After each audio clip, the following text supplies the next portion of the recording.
اچھا جی، بسم اللہ الرحمن الرحیم۔ میں سب سے پہلے شوکت ترین آپ کو اور آپ کی ٹیم کو، مزمل آپ کو بھی، سب کو مبارک دیتا ہوں کہ یہ بڑا ٹائملی اور پرٹیننٹ سیمینار آپ نے کیا۔ اس وقت ساری قوم کو اب ایک خوف آ رہا ہے کہ پاکستان کدھر جا رہا ہے۔ 7.5 لاکھ پاکستانی، اور جن میں ٹاپ پروفیشنلز تھے، وہ صرف پچھلے 7 مہینے میں ملک چھوڑ کے چلے گئے۔ اور مجھے جبل علی سے میسج آئی کہ جو 7 مہینے میں جبل علی میں پاکستانیوں نے انویسٹ کیا ہے انڈسٹریل اسٹیٹ میں، وہ پچھلے 10 سال میں نہیں کیا۔ تو ایک امید جا رہی ہے پاکستان سے، کیونکہ جو یہ 7-8 مہینے میں ہوا ہے پاکستان میں، اس کی میری تو جتنی زندگی ہے، میں نے تو اس کی کوئی مثال نہیں دیکھی۔ اور وہ کیا ہوا اس ملک میں، کیوں یہ امید چلی گئی کہ ایک 30 سال سے اس ملک کے اوپر 2 خاندانوں کی قبضہ ہوا تھا، اور انہوں نے اپنے آپ کو ثابت کیا انٹرنیشنلی بھی اور نیشنلی بھی کہ وہ کتنے کرپٹ ہیں۔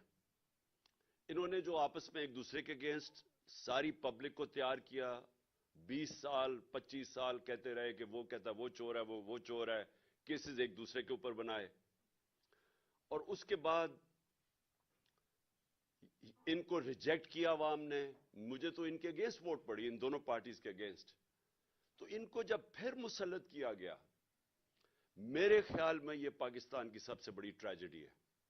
میری زندگی میں نے کبھی اس طرح کا، یہ جو آج مایوسی آپ دیکھ رہے ہیں، یہ اس کی وجہ سے ہے۔ اور یہ کیونکہ ایک اکانومی کا سیمینار ہے، میں پہلے یہ کہنا چاہتا ہوں کہ اکانومی جو ہے وہ پولیٹکس سے کنیکٹڈ ہے۔ کوئی دنیا کے اندر اکانومی آئسولیشن میں نہیں چلتی۔ اس کی اگر آپ پورا پیچھے بیک گراؤنڈ نہیں سمجھتے تو آپ یہ نہیں کہہ سکتے کہ آج حالات یہ اکانومی کے کیوں بگڑ گئے، کیونکہ آپ کو سمجھنا پڑے گا کہ کس بیک گراؤنڈ کے اندر یہ سب کچھ ہو رہا ہے۔ اور اس کا بہت بڑا پھر کہ آگے اگر ہم نے جانا ہے تو اس کے لیے کیا کرنا پڑے گا۔ جب تک اس کا صحیح انالیسس نہیں ہوتا، سولوشن نہیں نکال سکتے کہ آگے ملک نے اب اس دلدل میں سے کیسے نکلنا ہے۔ تو سب سے پہلے تو یہ جو مایوسی آج پاکستان میں، اس مایوسی کی وجہ یہ کہ وہ لوگ جو اپنے آپ کو ڈسکریڈٹ کر بیٹھے تھے، انٹرنیشنلی ان کی کرپشن کے چرچے تھے، ان پارٹیز ایک چیز دنیا ریکگنائز ان کی نہیں کیے، ان کے دور میں ایک چیز ان کی ریکگنائز نہیں ہوئی ان کے 20-25-30 سالوں میں۔ صرف ایک ہی چیز ہوتی تھی کہ ان کی کرپشن کے باہر اخباروں کے اندر، ان کے میڈیا پہ ڈاکیومنٹریز بنی، princess and the play boy, اور پتہ نہیں الفرڈ ٹو پاکستان، وہ جو کرپشن کی ملن حدیبہ پیپر مل کی تھی۔ یہ سارے کیوں آج اوورسیز پاکستانی سارے ہمارے ساتھ کھڑے ہیں؟ کیونکہ اوورسیز پاکستانیز وہاں باہر بیٹھ کے ان کو ایک بہتر پکچر نظر آ رہی ہے کہ انہوں نے کتنا پاکستان کا نام بدنام کیا باہر۔ کیوں وہ ان کے اتنے اگینسٹ ہیں؟ کیوں کبھی اتنے ایسے ڈیمونسٹریشنز ہوئے ہی نہیں پاکستان کی تاریخ میں؟ جب ہماری گورنمنٹ گرائی گئی 9 اپریل کو، تو جو باہر پاکستانیوں کا رسپانس تھا یہ انپریسیڈنٹڈ ہے۔ اندر بھی انپریسیڈنٹڈ تھا، باہر بھی انپریسیڈنٹڈ تھا، کیونکہ لوگوں کے اندر ایک خوف بھی آیا کہ ان کو واپس لے آئے ہیں، اور دوسرا ایک لوگوں نے اپنا بتایا کہ ہم ریجیکٹ کر رہے ہیں ان کو۔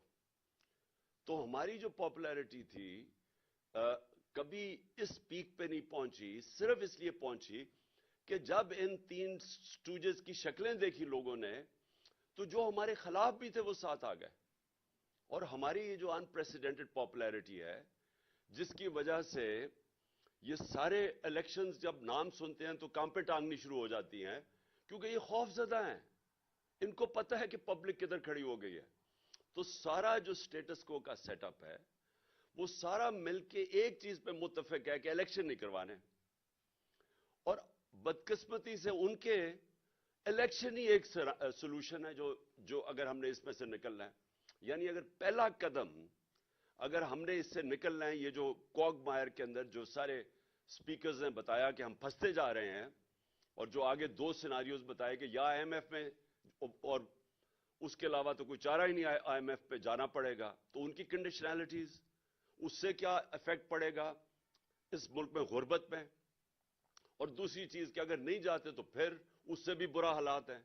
تو یہ جو انہوں نے ہمیں یہاں لا کے کھڑا کر دیا ہے, یہ آپ سمجھ جائیں کہ انفارچونیٹلی ان کو یہ جس مرضی طرف سے کان پکڑیں, سلوشن ایک ہی ہے الیکشنز, اور وہ یہ چاہتے نہیں ہے کیونکہ ڈرتے ہیں.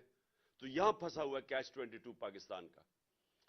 تو میں اب بریفلی, تو کیونکہ ساری قوم تو سننا چاہتی ہے کہ آگے کرنا کیا ہے, کون نکالے گا اس میں سے, میں اس کے اوپر آؤں گا. لیکن میں ضرور یہ کہنا چاہتا ہوں, کیونکہ ساری میری قوم کو اس چیز کی سمجھ آنی چاہیے, اور آپ سب جتنے بیٹھے ہوئے ہیں, کہ دیکھیں جو اس ملک سے کیا گیا 9 اپریل کو, اور جس طرح کیا گیا اور جس طرح کی سازش کی گئی, ایک وہ گورنمنٹ جو دفعہ آئی تھی پاکستان کی تاریخ میں فیڈرل گورنمنٹ میں, وہ گورنمنٹ جب آئی تھی, اور سب کو پتا ہے آپ نے, کیونکہ شوکت ترین آپ سب نے بتا دیا کہ ایک بینکرپٹ گورنمنٹ ملی تھی. پاکستان کی سب سے بڑا مسئلہ ہمارا کیا ہے, کرنٹ اکاؤنٹ ڈیفیسٹ, ڈالرز کم ہے. تو وہ تو ایک یعنی اب میں کیا کہوں کہ شارٹ سائٹڈ گورنمنٹس مسلسل آتی گئیں. یہ دو خاندانوں کا کوئی زیادہ لمبا ویژن تھی نہیں. جو پیسے بنانے آتے تھے اور پیسے بچانے آتے تھے, انہوں نے تو کبھی لانگ ٹرم پلاننگ کی نہیں. تو جو ملک اپنی ایکسپورٹس نہیں بڑھائے گا, اپنی ڈالر انکم کو نہیں بڑھائے گا, وہ کیسے کہہ سکتا ہے کہ میں ایشین ٹائم. تو وہ جو لاس آف ساورنٹی ہے, صرف اس لیے کہ آپ نے اپنے ملک کو مینج نہیں کیا صحیح طرح, اور وہ ابھی ایک حکومت کی نہیں, یہ ایک مسلسل 30-40 سال ہم نے کبھی سوچا ہی نہیں کہ ہم نے اپنی ایکسپورٹس کے اوپر توجہ دینی ہے. اور جب ہماری گورنمنٹ آئی, اور ہم تو پہلی دفعہ آئے تھے, تو میں نے ریئلائز کیا کہ جو ہمارا سارا گورنمنٹ کا سٹرکچر بن چکا ہے, اس کو یہی نہیں سمجھ کہ پاکستان کی پرائرٹیز کیا ہیں. یعنی سارے گورنمنٹ کو تو یہ سمجھنا چاہیے نا کہ جب تک ہماری ایکسپورٹس نہیں بڑھے گی, پاکستان اپنے پیر پہ نہیں کھڑا ہو سکتا. لیکن میں نے ریئلائز کیا کہ جب میں نے ایکسپورٹر سے ملنا شروع کیا, تو وہ ایکسپورٹر سے جب بتانا شروع کیا کیا کیا رکاوٹیں ہیں ان کے راستے میں, تو میں نے شروع میں ریئلائز کیا کہ یہ تو کامن سینس ہے کہ ہمیں ایکسپورٹرز کی تو زندگی آسان کرنی چاہیے, کیونکہ اگر وہ ایکسپورٹ کریں گے تو پیسہ آئے گا, بجائے ایسے معافی کر کے آئی ایم ایف کے پاس پہنچ جائیں. ہم اپنی ایکسپورٹس کو توجہ دیں. اور دوسرا جو ہماری ریسورس ہے اوورسیز پاکستانیز, ان کی جو ریمیٹنسز ہیں ان کو بینکنگ چینلز کے تھرو چینل کریں, تاکہ وہ بھی ہمارے پاس ڈالر کی انکم میں اضافہ ہو. تو میں نے دونوں جگہ دیکھا, ان کے لیے بھی آسانیاں نہیں کوئی پیدا کرنے کے لیے تیار تھا جو ریمیٹنسز تھی, نہ ہی ہم اپنے ایکسپورٹرز کے لیے کوئی مدد کر رہے تھے. اور پھر جو فیوچر ہے ٹیکنالوجی کا, میں نے جب آئی ٹی سیکٹر کو دیکھا تو وہاں بھی وہ سارا آئی ٹی سیکٹر سے جب بات کی, ہر جگہ رکاوٹیں تھیں ان کے راستے میں. یعنی ان کو ہم انکریج کر رہے تھے, جو آئی ٹی کی فرمز تھی, کہ اپنا پیسہ باہر رکھیں ملک سے, اپنے ڈالرز باہر رکھیں. حالانکہ بڑا آسان تھا ان کے لیے انسینٹیوائز کرنا کہ وہ اپنا ڈالر پاکستان میں لے کے آئیں. لیکن وہ جو سٹرکچر بنا ہوا ہے ایف بی آر کا, جو ہم شروع میں آئے, ایف بی آر گورنمنٹ کا, وہ اس کے اوبلیویس تھا. اس کو سمجھ ہی نہیں تھی کہ کیوں, یعنی ایک ملک بینکرپٹ ہے, ہمارے پاس ڈالرز نہیں ہے, لیکن جو ڈالر جنہوں نے انکم پروڈیوس کرنی ہے ان کے لیے کوئی انسینٹیوز ہی نہیں تھے, اور بلکہ رکاوٹیں تھیں. اور پھر ہر جگہ پہ جا کے ریڈ ٹیپ تھی, ہر جگہ جا کے وہ پھنس جاتے تھے. تو سب سے بڑی بات یہ کہ اس سے کبھی کسی نے پرائرٹائز کیا ہی نہیں. نون لیگ جو کہتے ہیں ہم بڑا زبردست پاکستان چھوڑ کے گئے ہیں, ایک تو پاکستان کی تاریخ کا آپ نے مینشن کیا, سب سے بڑا کرنٹ اکاؤنٹ ڈیفیسٹ چھوڑ کے گئے. جبکہ تیل کی قیمتیں آپ اٹھا کے دیکھیں, ان کے دور میں ان کو تو بنانزا مل گیا تھا. ہمارے دور میں تیل کی قیمتیں دیکھیں تو ان کو تو تیل بڑا کم قیمت پہ مل رہا تھا. اس کے باوجود سب سے بڑا کرنٹ اکاؤنٹ ڈیفیسٹ چھوڑ گئے. مین ہمیں تو پرابلمز آیا جو ہمارے دور میں, وہ جب کموڈیٹی سپر سائیکل آیا اور تیل کی قیمتیں اوپر گئیں, تو ہمارا تو کرنٹ اکاؤنٹ ادھر افیکٹ ہوا. اوپر سے ہمیں کرونا کا پڑ گیا, ہمیں کووڈ $3 ارب کی کووڈ ویکسین خریدنی پڑی, یہ ان یوزل کاسٹ ہے, تو ہمیں تو وہ افیکٹ ہوا. تو ان کو کیا پرابلم تھا؟ تو انہوں نے